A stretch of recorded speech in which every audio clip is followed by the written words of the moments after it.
before we do gig reviews and an album club on CKY is Fit for an Autopsy. The Great Collapse is the name of this album. They are from New Jersey. This is their 4th album, and I have to plead ignorance on this one, and so I haven't really bothered with this band up to this point. The first time that I really took notice of them was when they did that split with Die Artist Murder and the Acacia Strain. Yes, I was going to talk about that. Yeah. Yeah, and nothing on that split really made me want to delve into the band's back catalogue. Steve, talk me through Fit for an Autopsy. Are you more au fait with their work than I am? I've seen them once before, I think a few years ago, and I did that Depression Sessions EP as well. I actually thought that their song was the best one on it, which wow. Which, you know, I thought the Acacia Strain songs were poo though, and I thought the Thy Art one was that last one with CJ, which didn't really work out. So, you know, the bar to hit wasn't that high, but it did make me go, well, maybe there's something here a bit. But I guess like you, I'm not massively kind of, I'm not a fan, put it that way. I'm not someone who's been dying to hear this record, but I was sort of vaguely intrigued by them, I suppose. That's all I can say, really. So with some vague intrigue on them, how did you feel about The Great Collapse? Well, here's where I want to start it rather than how I feel. The thing about this is, right, is that I think nowadays, as I say on this show a lot every time we go to review one of them, any band that sound like Trap Them or Nails or whoever, I go, yeah, I love it. And I always kind of flag it up and go, well, the thing is, I love it. So it's very difficult for me to say, oh, this isn't very good, because I love it all. Whereas a few years ago, sort of go back sort of 5 or 6 years, anything with a big beat down and a stompy kind of staccato and a bloke going, then I kind of went, I like it. I like it all. I like everything that sounds like that. So it just goes to show how much things can change, doesn't it? Because, you know, shit gets old, is what I'm saying. So as a warning to all those bands, at some point, you know, the ideas will eventually run out. And I don't think this album is terrible. And I think they have a couple of ideas where they at least attempt to add certain little flavours to a very well-worn sound. The problem with it is this sound is so dense and it's so well established now, and the parameters of what you can do with this type of music are very rigid. So I think it makes it quite difficult to make a great album in this style. I'm kind of on the same track with you. I think like, just as a bit of a spoiler, because it won't matter, it won't be a spoiler come December, because there's a whole another 9 months of albums to come. But of all the albums so far this year, 4 of my current top 5 are metal albums. Mm-hmm. They're all very different to one another, but they're all offering something vibrant to heavy music, which is fucking awesome. After all of the things that we were saying in the Great Metal Summit, like, I'm really pleased. Like, my heart is always with metal. Like, I'll just being honest. Like I always want metal to really stand out, and this year is fucking blowing my skirt up in that respects. Like, and with that bar being set that high by heavy bands, and not just being set that high by heavy bands, I mean, there's also like real ideas and progressing heavy music. I mean, as we're both saying on almost a weekly basis about the Code Orange record, like, that's the gold standard. But there are other bands as well that have brought things to the fore in heavy music that just feel, if not fresh, then exciting. Like, when I think about what I love about metal in general and a lot of these records that I'm talking about, like, I get adrenaline rushes from riffs. You know, when those riffs hit you and you get that fucking fuck yeah feel. I get moved by interesting ways of using heaviness, like when we hear those industrial twinges against the metal in that Code Orange record, or a really modern sound to the actual, like, sonics of the record. played against that Pantera groove feel that Power bring to their sound every now and then. Like, that stuff excites me. Like, it's heavy enough.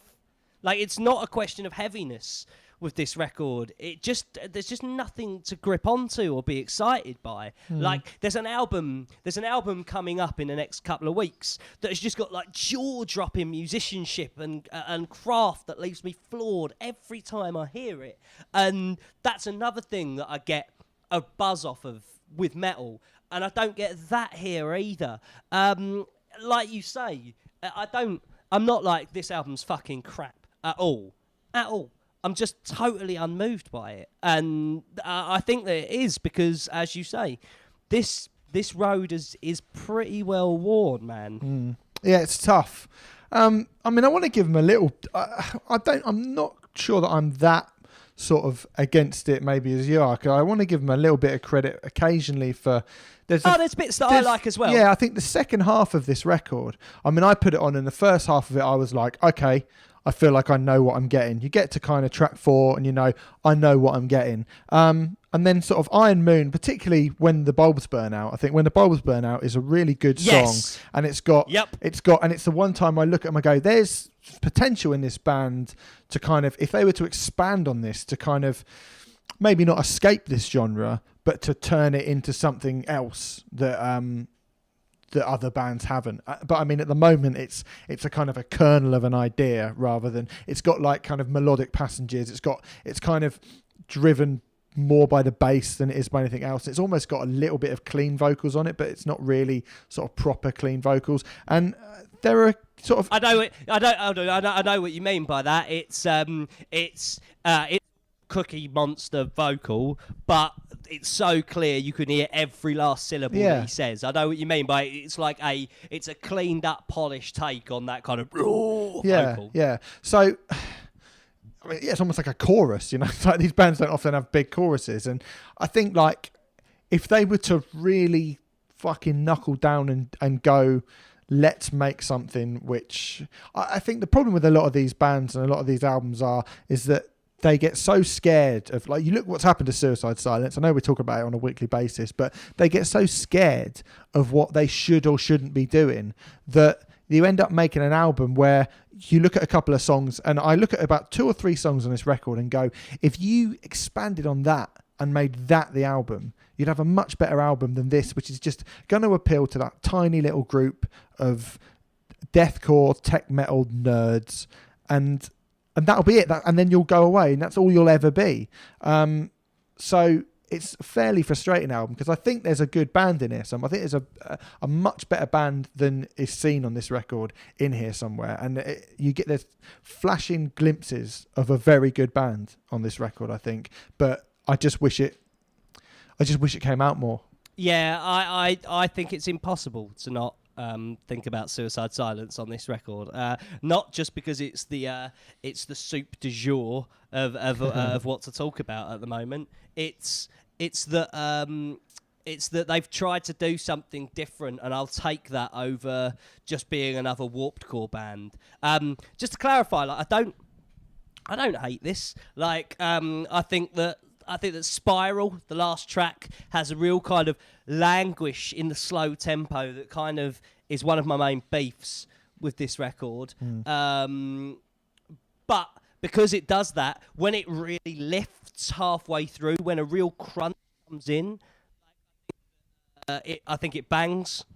I also think that the potency of Leonardo DiCaprio's Oscar speech on when the bulbs burn out is and the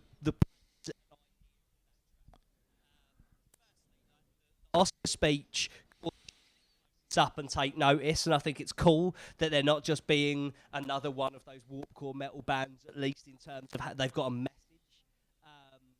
But the music is another story. I just like, I don't hate it. I just don't care about it. Like, I've listened to this album a whole bunch of times as well, because I was like, I've listened to it and I just take nothing away from it. I just remain like unmoved. Nothing has stood out. I don't go, oh yeah, there's that riff in that song or that chorus or that solo. Nothing. Like, and I do think that they are a victim of oversaturation as well, because these bands, these kind of warped core metal bands, are almost in their own, in its own way, like as faceless and boring as like the H&M rock bands that we churn out in the UK. Yeah, you're right. When we kind of go, there's just so many of them all doing the same thing that it's become really fucking boring. The reason why I get so offended by those kind of bands is because it's fucking boring, and it just becomes mush. And I think that Fit for an Autopsy, unfortunately, kind of fall under that. Yeah, a little bit. They do. I think they. I'd like to see them just fucking have the balls to step out and actually indulge in the odd little moment where, like you say, they've got something going on.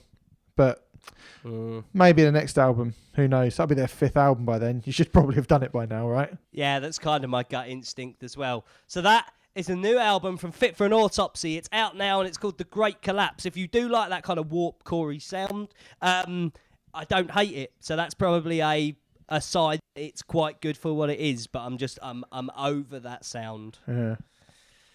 All right, before we tell you about shows in both America and the UK, of course, it is time to talk about the Creeper Tour. It starts next week. There is no excuse for you to not be getting tickets now. Hurry the fuck up. It happens next week. Creeper's album, Eternity in Your Arms, is out next Friday. We're going to be reviewing it on the show. Some of the reviews are pouring in. You've probably seen them splashed all over your social media. But yes, Creeper, in association with That's Not Metal, supported by Milk Teeth, Energy from Boston coming to the UK for the very first time, and Puppy. It is going to be something else. Some of the best bands on planet Earth all taking part in the That's Not Metal associated Creeper headline tour. It starts next Saturday at Manchester Academy 2. Unbelievably, there are still tickets left for that show. Get involved if you have not got your tickets already. There are also tickets available at Glasgow Garage on the 26th of March,